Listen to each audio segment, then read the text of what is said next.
บทแต่งตัวจริงอธิบายและพิสูจน์คำเว้าที่ว่า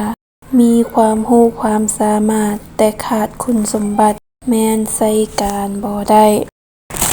ในภารกิจการปกปักรักษาและสร้างสาพัฒนาประเทศชาติให้มีความเจริญก้าวหน้าภาครัฐเฮามีความเรียกร้องต้องการให้บุคคลที่มีความสามารถและมีทัศนคุณสมบัติอันดีงามกงกันข้ามถ้าคนในชาติหากมีความรู้ความสามารถแต่ขาดคุณสมบัติแล้วแม้นจะพาประเทศชาติไปสู่ความล่มจมดังคำสุภาษิตที่ว่ามีความรู้ความสามารถแต่ขาดคุณสมบัติแม้นใส่การบ่ได้ประเทศใดหนึ่งจะมีความเจริญรุ่งเรืองก็ต่อเมื่อทุกคนในชาตินั้นเพียบพร้อมไปด้วยความรู้ความสามารถเฉลียวฉลาดมีสติปัญญาอันสูงส่งและพร้อมกันนั้นก็มีทัศนคุณสมบัติอันดีงามเคียงคู่กันไปเพราะว่าคนที่มีความรู้แม้นคนที่มีวิชาหลายอย่างมีสติปัญญาอันแหลมคมมีความฉลาดหลักแหลมคนที่มีความรู้ความสามารถแม้นคนที่กล้าเฮ็ดกล้าทำกล้าปากกล้าเว้ากล้าตำหนิตนเองและหมู่คู่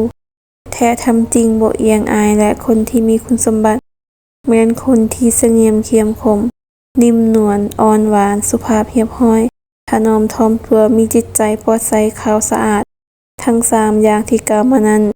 แม้นมีการพัวพันกันอย่างสนิทแน่นและบ่สามารถแยกออกจากกันได้เป็นต้นว่าอยู่ในโรงเรียนมีบางคนเรียนหนังสือเก่งเว้าเก่งเวลาครูถามบทเรียนผัดบ่กล้าตอบกล้าเว้าถึงกิริยามารยาทก็บ่ดีมักกวนหมู่ปากสะหาวนุ่งถือบ่สุภาพนี่ก็แสดงว่าคนที่มีความรู้แต่ขาดความสามารถขาดคุณสมบัติก็แม่นใส่การบ่ได้พร้อมนั้นเมื่อเว้าถึงคนที่บ่มีความรู้แต่มีความสามารถมีคุณสมบัติเช่นว่ามีบางคนเวลาร่ำเรียนปัดกล้าตอบคำถามของครูเรื่อยๆแต่ว่าการตอบคำถามนั้นแม่นการตอบไปทั่วทิพย์บ่ถูกกับบทเรียนแต่คุณสมบัติพัดดีนี่ก็ใส่การบ่ได้มีบางคนพัดบ่มีความรู้บ่มีความสามารถ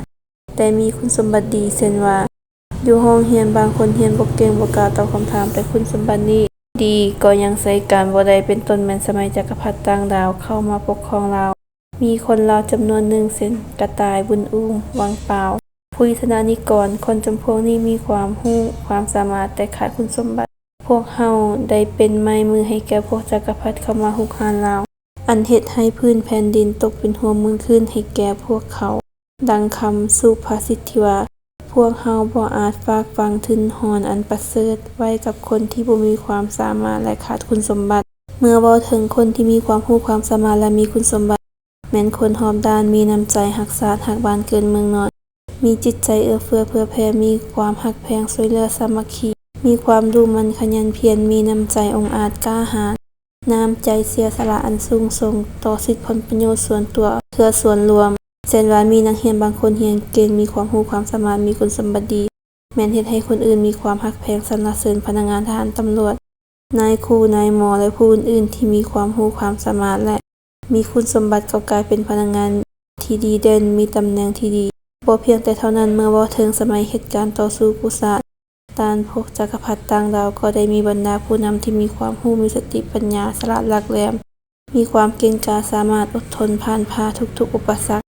และมีทัศนคุณสมบัติอันดีงามจนสามารถได้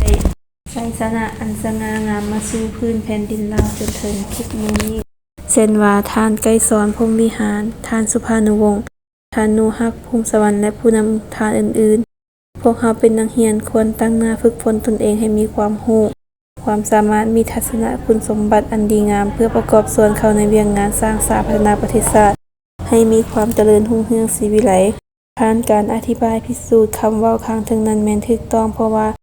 คนที่มีความก้าวหน้าต้องมีความเก่งรอบด้านถ้าขาดอย่างใดอย่างหนึ่งแม่นบ่ได้ใน3อย่างคือความรู้ความสามารถและทัศนคุณสมบัติทั้ง3อย่างนี้มันแม่นคุณประโยชน์อันใหญ่หลวงมีความสำคัญและจำเป็นให้แก่พวกเฮากลายเป็นคนรู้พอดีฉะนั้นพวกเฮาเป็นนักเรียนจะต้องตั้งใจร่ำเรียนให้กลายเป็นคนดีของสังคมและประเทศชาติคัดจากปึ้มบทหัดแต่งตัวจริงของอาจารย์เสี่ยวสวัสดิ์สิทธิโสม